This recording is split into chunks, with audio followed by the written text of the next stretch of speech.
Hi, it's Mr. Mike. Welcome to another Dino-A-Day brought to you by the Mechanicsburg Learning Center. We're here in dreary Mechanicsburg, Pennsylvania right now. Rainy, chilly, and it's a Monday. Some of you may not have realized it's Monday with the shutdown and everything, but because it's Monday and dreary, I decided to go bright today. So let's talk about the Dino-A-Day. Today's animal is called Argentinosaurus, and guess where it was discovered? Correct.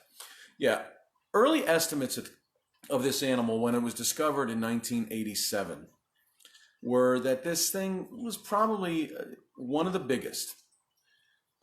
Later studies of the animal realized it probably was one of the biggest. They suspected that based on the fragmentary pieces of bone that were discovered. This first bone was discovered in actually 1987 by Guillermo Heredia in Argentina. But it was named a few years later, 1993, and other bones had been excavated in that general area, which were then assigned to this animal. Originally, Guillermo found a piece of bone that was 5 feet long, and it belonged to the femur, which is your thigh bone, okay? Longest bone in the human body, and it also happens to be the longest bone in the dinosaur body. Now, here is what a similar animal looks like. This is the popular, more widely known Brachiosaurus. Now, Argentinosaurus was shaped like this and may have been even bigger.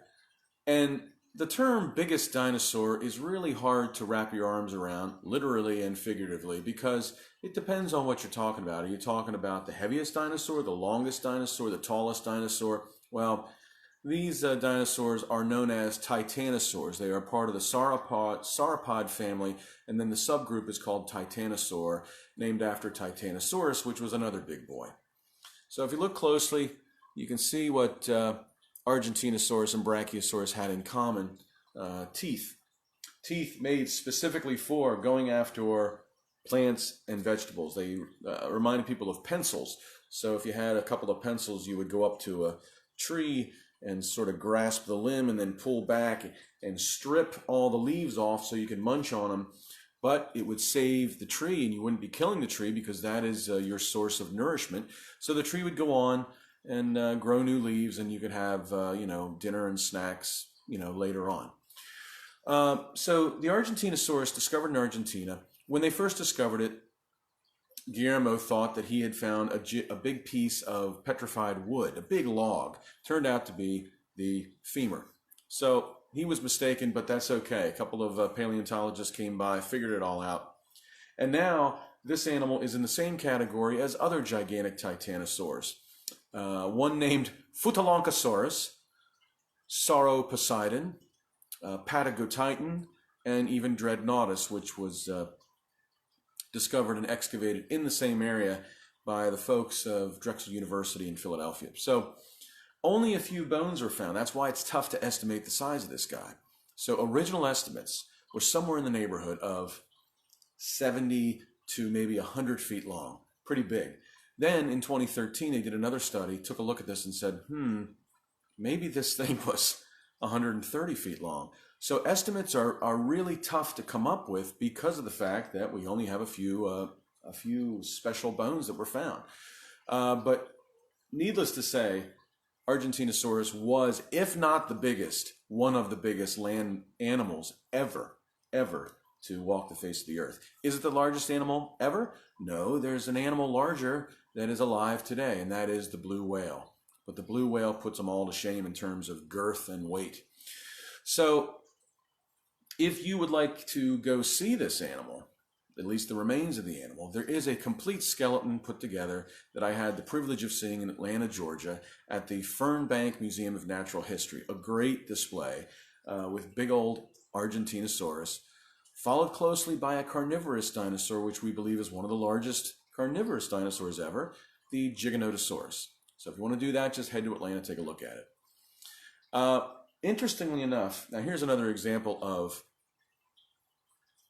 the Brachiosaurus, okay? Think of Brachiosaurus and Argentinosaurus in the same family. Now, notice the difference between this sauropod and this sauropod. Look how they hold their heads. Okay, this is Camarasaurus. This is Brachiosaurus. This is more coming at you with a straight, vertical, let's say a horizontally held neck, where this one held its neck up. At least this is what we think. No one can be quite sure, and they keep changing their minds. Now, when I wrote my poem a few years ago, we were convinced that Argentinosaurus was in fact the largest dinosaur ever. And the length estimates at that time were 130 feet. So if we find out that the thing was actually smaller, more recent estimates have been around 98 feet, then maybe I'll rewrite the poem. But in the meantime, here's the story of the Argentinosaurus.